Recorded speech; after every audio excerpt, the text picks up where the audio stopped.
अस्सलाम वालेकुम students, welcome to my YouTube channel educational series. I am Faiza Jamali और class previously जो है मैंने काफ़ी लेक्चर्स मिस कर दिए। सो इंशाल्लाह अब हम दोबारा कंटिन्यूटी से अपने लेक्चर्स को कंप्लीट करेंगे। लास्ट टाइम मैंने आपको बताया था क्रिटिकल एंगल और टोटल इंटरनल रिफ्लेक्शन के बारे में।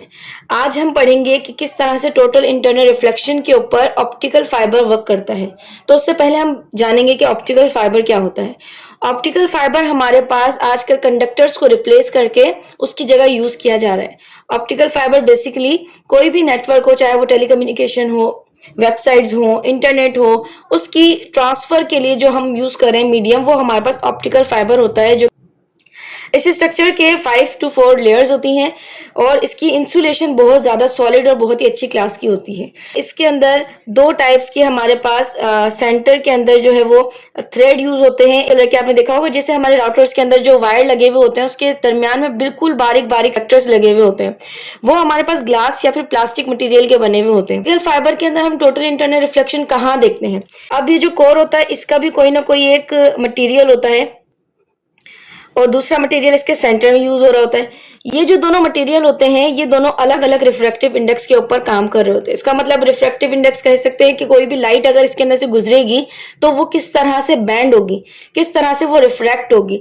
मैंने आपको बताया था कि क्रिटिकल एंगल में ये होता है कि एक लाइट जो इंसिडेंट होती है, कोई भी लाइट अगर गिर रही है, इंसिडेंट हो रही है, तो वो रिफ्रैक्ट होने के लिए एक 90 डिग्री का एंगल बनाएगी।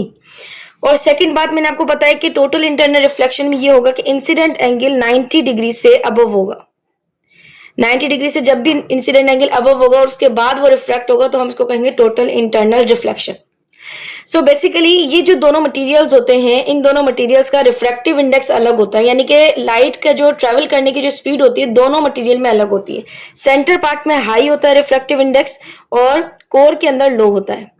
तो यहाँ पर जब भी इस मीडियम से लाइट गुजर रही होती है तो वो सेंटर पार्ट से रिफ्लेक्ट होकर कोर की साइड जाती है, फिर दोबारा कोर से रिफ्लेक्ट होकर सेंटर पार्ट। इस तरीके से लाइट के रिफ्लेक्शंस के थ्रू हम लोग जो है अपना डेटा, अपना मीडिया, अपनी टेलीकम्युनिकेशन का जो है जितना कुछ भी प्रोसेस होता है वो हम ऑप्टिकल फाइबर के थ्रू आज के दौर में यूज कर रहे हैं।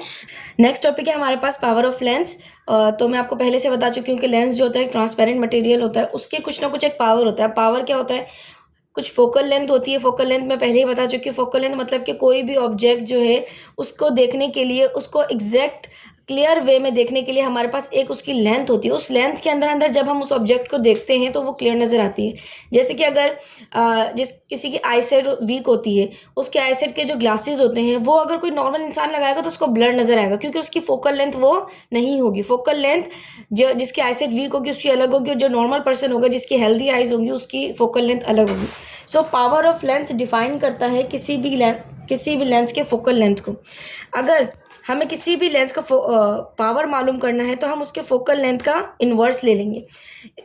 इन्वर्स लेने से हमें पता चल जाएगा कि इसकी पावर कितनी है, क्योंकि फोकल लेंथ हमारे पास मीटर में होता है। तो अगर हम पावर का यूनिट देखेंगे तो 1 over metre, it means metre inverse हो जाएगा। और इस मीटर इन्वर्स के अलावा हम इसको डायोप्टर भी, इसका पावर का जो यूनिट है वो डायोप्टर भी कहलाता है। नेक्स्ट पॉइंट हमारे पास आ जाता है लेंस इक्वेशन।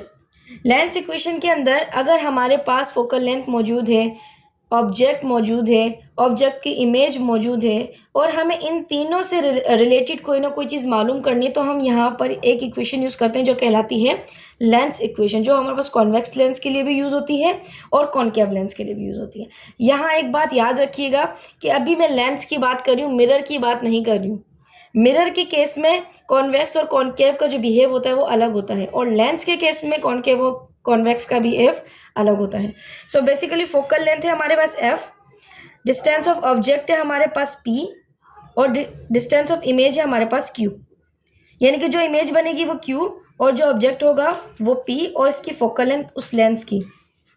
अगर हम कॉन्वेक्स लेंस यूज़ कर रहे हैं तो फोकल लेंथ हमारे पास पॉजिटिव होगी, पॉजिटिव फोकल लेंथ होगी। और कॉन्वेक्स लेंस का हमेशा याद रखिएगा, जब लेंस की बात की जाती है तो कॉन्वेक्स लेंस हमारे पास कन्वर्जिंग होता है, और जब कॉन्वेक्स मिरर की बात की जाती है तो कॉन्वेक्स मिरर हमारे पास डाइवर्जिंग कहलाता है। वो डाइवर्ज करता है लाइट को, रेस को डाइवर्ज करता है।